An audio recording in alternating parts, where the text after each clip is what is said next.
Hello YouTube! I got asked to make a general introduction to sociolinguistics video, so I'm doing that. This is going to be a crash course in major concepts that you need to understand, research, texts, work on sociolinguistics in 2026. So sociolinguistics is a field of linguistics that studies the intersection between language and society, how people use language to understand themselves, to differentiate themselves from others, to get things done within society, stuff that can't be explained without paying attention to people. Sociolinguistics is now what we call the third wave, but it all started with this guy named Labov, who I'm not going to talk about in detail because there's tons of videos on him that are better than anything I can do. I'll link this video from Crash Course down in the description, which is great. But basically, he went to a bunch of department stores around New York, asked people to say some words, and found that there were differences in how they pronounce those words based on where the stores are, the economic activity, etc. So this was kind of the beginning, is linking language forms to kind of places. And if you're like, well, that's just an accent, yeah, but it needs to be studied. And it was the first part looking at how those are differentiated within society, not just in terms of like location, but also economic location, etc. Labov was actually very influential in bringing us into the second wave as well. But the problem with both the first and second waves is that they're based on kind of a,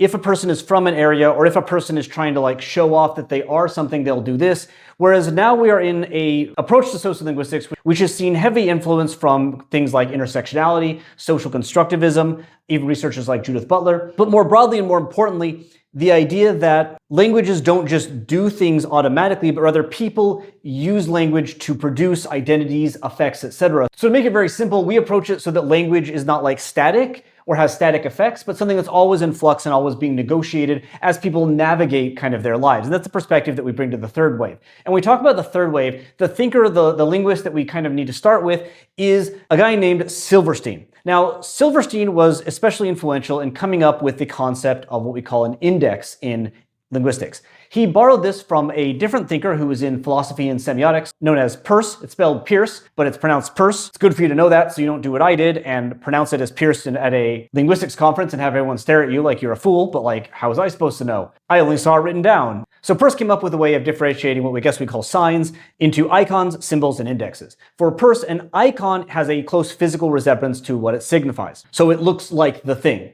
A symbol is instead then entirely arbitrary. So for instance, a stop sign, that just means stop because we say it does. And then an index has some sort of relationship to what it represents in some way. A potential example is the floppy disk being used to represent the save icon, the save symbol. Now, of course, these are not hard categories, they bleed a bit, but the idea of something being linked, kind of an index, was important to Silverstein, and he took it to propose two different types of linguistic forms. The first is just words like today or him that point to something which is not established in the sentence. This meaning of an index, I believe, still sees some use somewhere, but in sociolinguistics, it's not really important. The other was basically the idea that language use, or more precisely differences in language use, two ways of saying quote unquote the same thing, could convey information which is not actually inherent in the sentence. A key simple example would be like accent.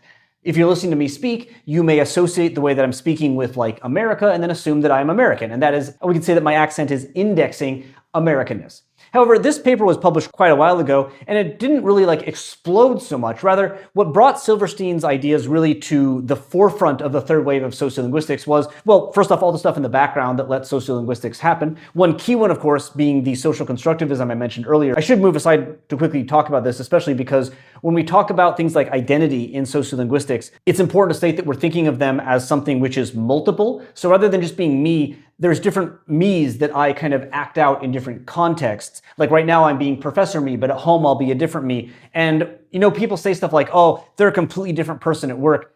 From our perspective, no, they're not a completely different person. That's just one of their identities. And there are parts of my identity like, you know, I'm a man, I'm ginger, but I'm not acting those out at all. I'm not constructing those through language, through behavior, etc. all the time. And in some cases, I might not be thinking about them at all. So these developments are all getting us to a place where Silverstein could then propose the idea of indexical order.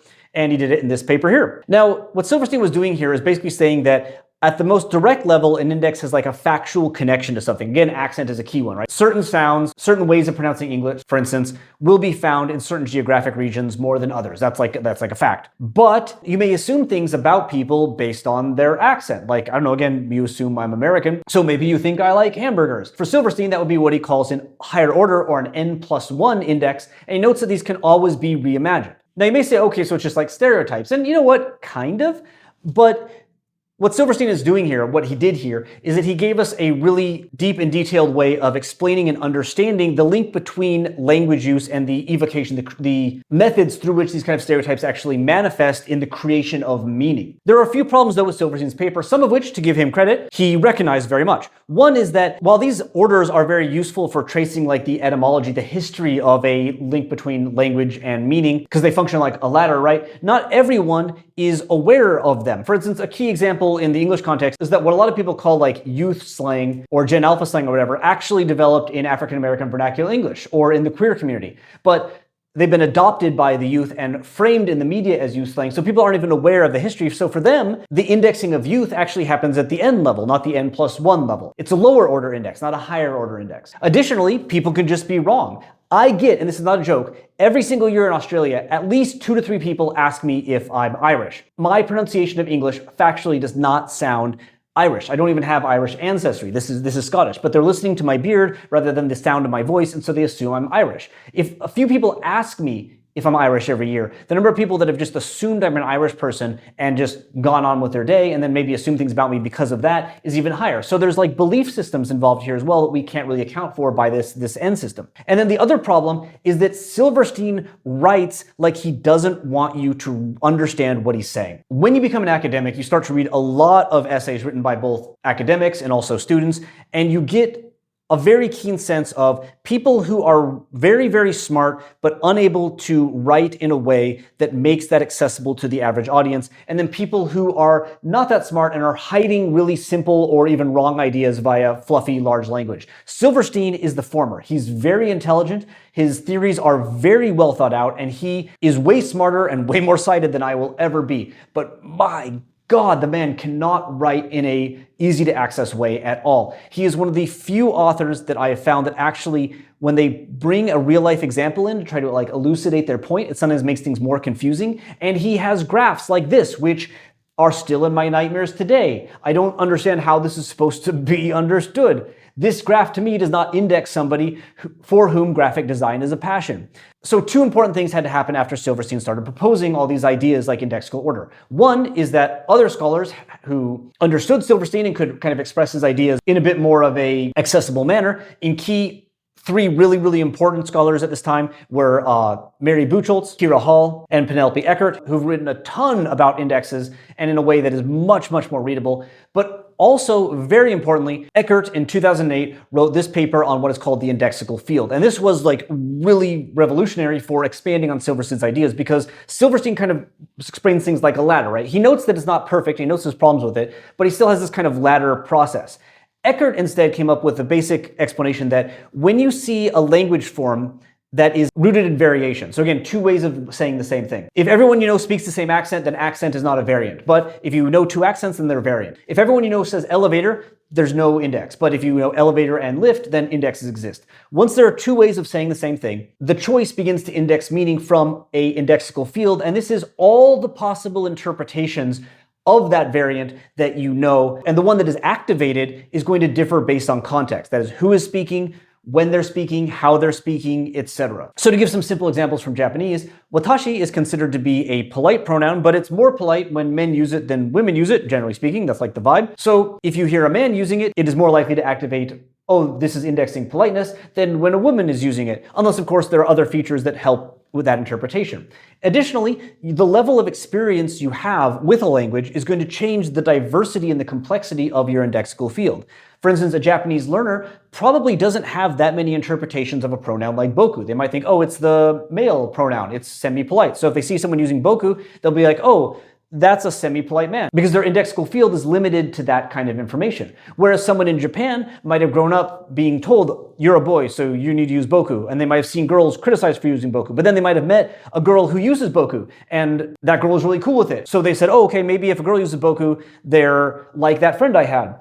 But then, and then also they might see like some manga where boku is being used in this context, where they have all these experiences, all these discussions of boku in their life, and that all helps populate their indexical field to be much more diverse than the average learner. Likewise, Same with, say, like English swearing. Most swear words, especially like the adjectival ones, like that's fucking awesome, all of those are variants, right? You could say that's incredibly awesome, that's so awesome. By specifically picking a vulgarity, you are indexing something. If you've grown up speaking English your whole life, there are a whole variety of like people who swear, reasons you swear, which populate the indexical field of the F word in that context. But for a Japanese person, they might just note, oh, that person's being offensive. They're indexing offensiveness. Maybe intimidation. Maybe there's some other things that they know. But it is going to be more limited. Another thinker that was really important at this time was Aga, who came up with, well, I don't know, actually came up with is probably the wrong term, but really formalized, wrote the key book on what is called a register. And a register, again, to really oversimplify things, is basically a collection of indexes that together work to index like an identity or some kind of stance, some kind of meaning. A very simple level is that keigo is a register because it's a collection of various polite forms that work together to be like, oh, they're speaking in keigo, they're speaking in this style. But registers don't have to be formally labeled like that, like lawyers speak, or again, professor talk, newscaster speak. One of Aga's key examples is like sports talk, because people, when they're talking about sports on the field, that's like a style of English, and then kids will imitate it to be like sportscasters. So it's like a whole thing, even though it doesn't have the formalized sort of rules that like keigo or, Kenjogo do. And one thing that Aga really stresses that's important is that you're always going to be familiar with more registers than you actually are fluent in. Like I know a bit of like copies or legalese from watching, movies with cops or lawyers in them. But if I was to pretend to be one of these things, I would reveal my ignorance very, very quickly. But like a con man is going to have to be really good at faking their use of the register because they need to index that social identity in how they talk. And of course, registers have their own indexical fields as well, which sometimes can be different from the constituent parts within them. But how do we actually populate these indexical fields? How do we know what a register is? Well, one thing is just our experiences, right? We see lawyers using legalese, therefore we associate that.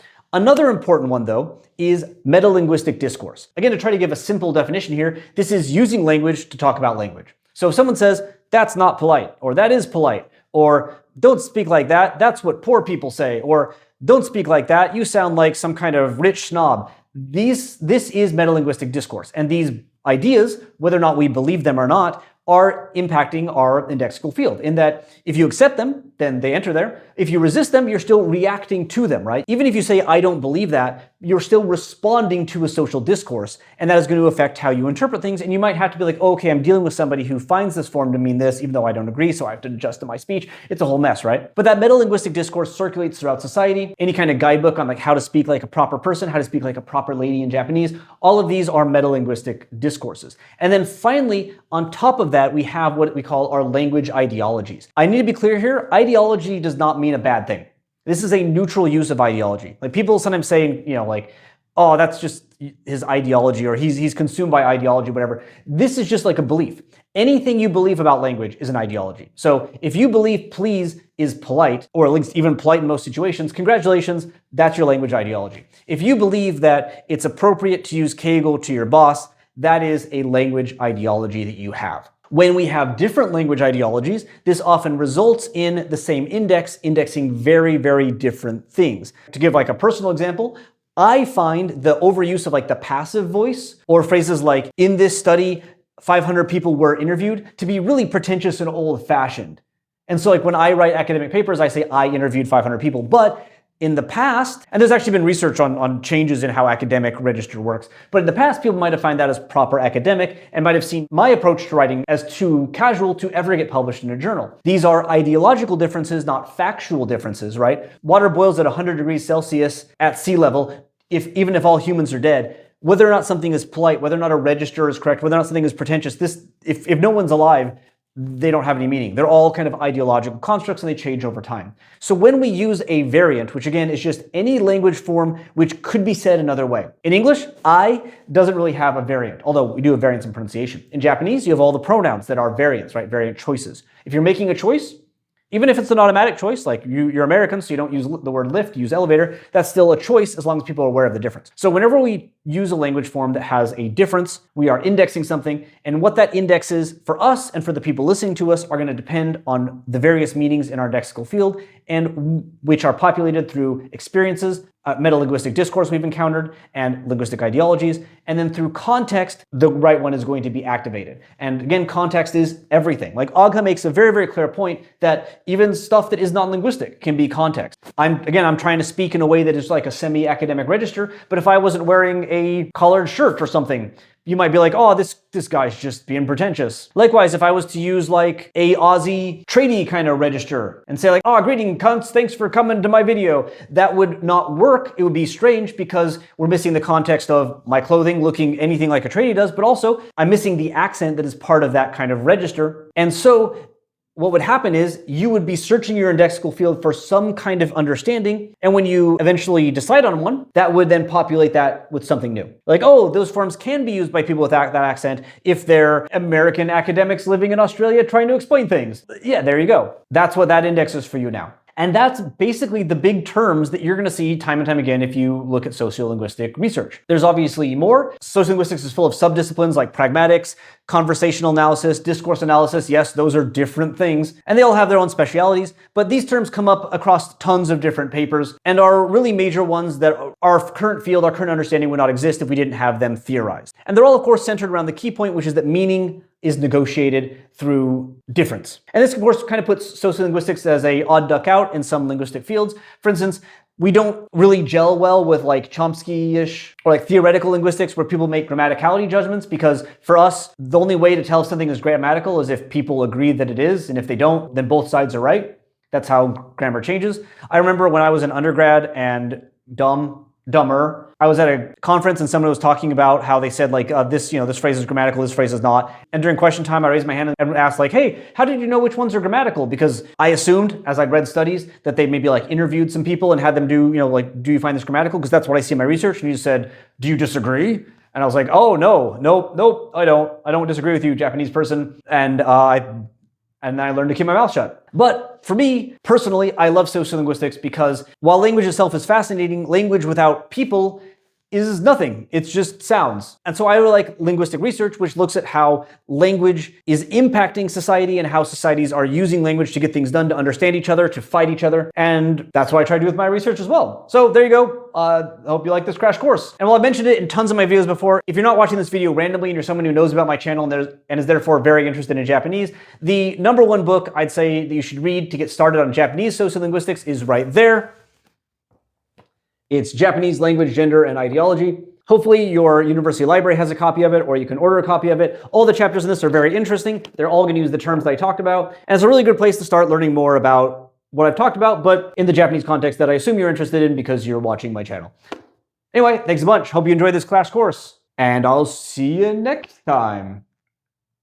I just indexed myself as someone who doesn't know how to end a video.